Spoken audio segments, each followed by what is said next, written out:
क्या आप जानते हैं कि एक नबी की मौत का जिन्नात को भी पता न चल सका और वो काम करते रहे जैसे वो जिंदा हों? हजरत सुलेमान अलैहिस्सलाम अल्लाह ताला के बरगुज़ीदा नबी और अजीम बादशाह थे। आप हजरत दाऊद अलैहिस्सलाम के बेटे थे और बनी इसराइल पर हुकूमत करते थे। अल्लाह ताला ने आपको बेमिसाल सल्तनत अता की। हवा आपके हुक्म से चलती थी, परिंदे आपकी बात समझते थे और जिन्नात आपके ताबे थे। हजरत सुलेमान ने बैतुल मुक़द्दस में मौजूद कदीम इबादतगाह की तजदीद और अजीमुश्शान तौसी का हुक्म दिया ताकि इसे अल्लाह की इबादत के लिए मजबूत और बाज़मत बनाया जा सके। जिन्नात दिन रात काम करते रहे, बड़े सुतून तराशते, वसी सहन बनाते और शानदार इमारत तैयार करते। क्या आपने कभी सोचा कि हजरत सुलेमान ने दुआ की होगी कि आपकी वफात के बाद जिन्नात काम छोड़कर ना जाएं और काम मुकम्मल हो जाए?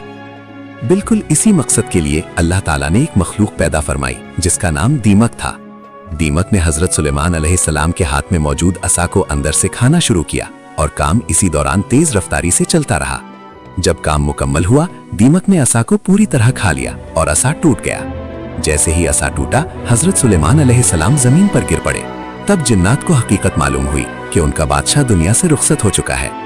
ये वाकया हमें सबक देता है कि गैब का इल्म सिर्फ अल्लाह के पास है और इंसान हत्ता के जिन्नात भी अल्लाह की मर्जी के बगैर हकीकत नहीं जान सकते।